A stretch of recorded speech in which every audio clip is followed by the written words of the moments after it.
It's push-up time, and we're gonna do a bunch of different crazy positions of these push-ups that you're probably not doing. And the first one that we're gonna dive right into here is gonna be something that you probably haven't ever tried before. It's fingers backwards. So check this out. I'm gonna be like this here, and then I'm gonna bend my elbows and my wrists come all the way to my hips almost, working completely different muscles than what you're probably used to working whenever we're doing normal push-ups or wide push-ups or diamond. And so we're gonna keep going and building up to higher levels of strength and skill. I'm Lee Weiland, Pacific Rim Athletics and creator of Powerbatics, and welcome to training. Now the second push-up that we're gonna do is going to be the wide one. We'll look at that, but it's gonna be a different style than what you're probably doing. So a lot of people, they might put their fingers forward like this. What I do is I put my fingers facing outwards like this, and I slide out as much as possible. So it's almost like an iron cross, and then I bend and then press back up, okay? Super different. And it actually emphasizes the connective tissues in the elbows to a great degree. And one thing that I want to emphasize, the whole point of videos like this, training like this, the Powerbatics that we do with all the different elements, is that I want you to be able to start to increase in terms of your levels of strength and skill, and not stay at just mediocre levels or the cookie cutter kind of levels. And what I've seen a lot, here's an example from martial arts. I saw this over the past several decades, is this watering down of martial arts. Have you seen anything in life that you've seen like watered down, where it used to have this great quality, this impressive intensity, but then over the years it kind of dissolved and got diluted into something that is less than what it was? And so it used to be where, you know, the fighting was intense and the katas were intense, and there was just this different level of focus, and then as the years went on, then it became kind of watered down more and more and more, to the point where it was relatively easy to get a black belt. And so this channel is doing the opposites. And I was just thanking my coaches today of just helping me to keep the integrity of the training and helping you guys scaling up and helping our students continue to scale up rather than take a cookie cutter approach and have it dissolve down. So the third push-up is going to be a crazy one, okay? You're probably not doing this, and it's probably going to be pretty tough for you, but that's okay, because you can go a step at a time. Here's where we're at.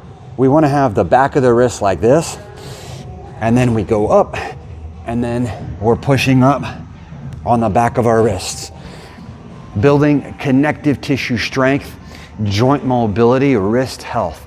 These are really, really good for just overall benefits. A lot of people have their hands in sort of a keyboard position all day long, or they're working with their hands in these certain ways, or not working with their hands at all, and then they start getting wrist problems and wrist pain, and they can't hold themselves up off the ground, and things start to become difficult over the years. So I don't want that for you, so that's why I'm sharing some of these kind of crazy different push-up positions that we use all the time. Okay, the next one, let's start going up a little bit more advanced, shall we? All right, so we're gonna go into our first footless push-up. So this is pretty cool. This is gonna take a little bit of mobility, again, wrist strength, and the fingers are gonna go out, pointing outwards. Your hand goes right underneath your stomach. You're gonna bend your elbow so that your elbow is in your hip. This other one comes out here, okay? And I'll do this from both angles. And then the prerequisite is being able to balance like that, okay?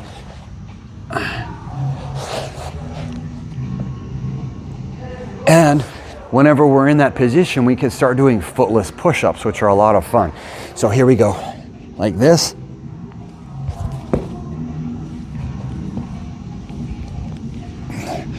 And we can do those on both sides. They build the triceps and the shoulders and everything else. And they're just a lot of fun because you're learning how to move your body in ways that that you might not have known otherwise. And then those things scale up to really cool strength and skill. Okay, the next one. This is gonna add a little bit of dynamic motion, okay? This is one of my favorite ones for helping people learn how to build a little bit of aerial awareness, a little bit of coordination, a little bit of rotational skill. Super cool.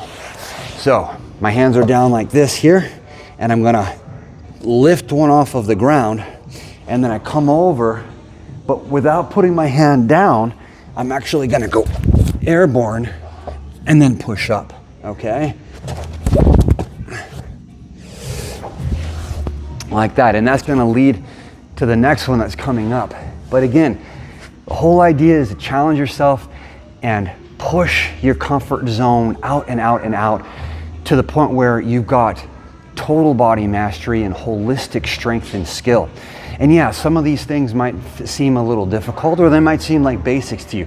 I don't know where you're at, but if you're in a position where, hey, you've been training for a long time and you do want to level up, or you haven't been because you've been focused on your career, on building financial success, on building a family, those sorts of things that are extremely vital for life, the athleticism and the strength and skill might have gone by the wayside. So you can watch a lot of the student stories that we've worked with, and I really encourage you to do so because there's a lot of value in there. Our students are sharing how they did it, the struggles that they had, the process that they went through to build back up past injuries, limited time. In a lot of cases, people are wasting a lot of time doing a lot of things that just weren't working. And so you can watch those, and then if you'd like to, you can schedule a time to talk with us, and we can get into training and help you go to levels you never thought possible. But the next move is gonna be something that I think that everybody can do. And we're gonna be in a table position like this. So ideally, the table position is hips so high that you can't see your knees, okay? A lot of people will be like right here, really low. We wanna get extended up like this, okay, really high. You'll feel that in the shoulders. We can do push-ups from here too, okay? And then we could take the leg and lift it like this, and then we could take the hand off of the ground, and we're gonna put it over here, and then we twist the feet, and we're back over to this position. This is called a swipe. It's a skill that you might see in capoeira, martial art. It's a skill that obviously breakdancers do. It's a skill you might see in other areas. Even just, again, having the ability and agility for freedom of movement, from everything from just getting up off of the ground to free running and parkour. Okay, so once again, foot goes up, arms go over, and then twist the legs like that. Now what's cool is that you can start combining these, okay, into things that we call katas. And katas are part of Powerbatics. It's one element. The katas are part of Powerbatics, and it's part of the level by level system. And so this move would be inside the power moves element. And so let's actually put this together into just a couple of moves, not a full kata, but a couple of moves that incorporate the push-up. All right, so let's say that we start in a push-up position.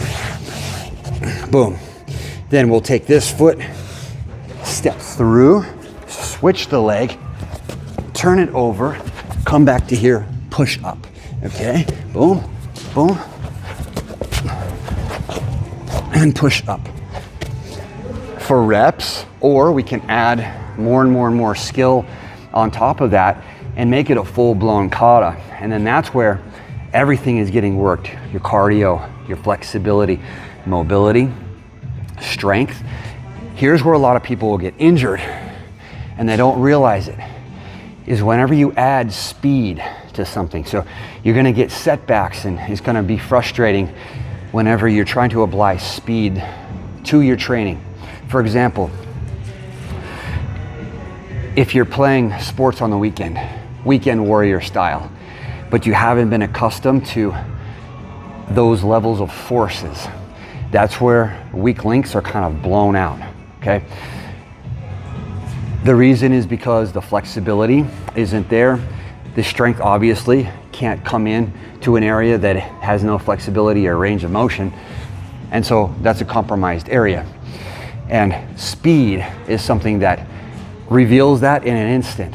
And that's what causes the breakage.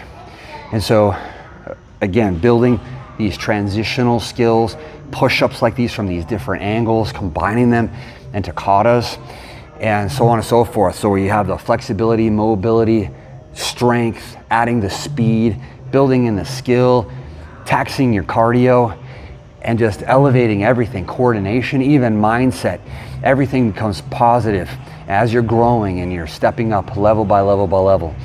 That's it for this video. I'll see you in the next one and in training soon.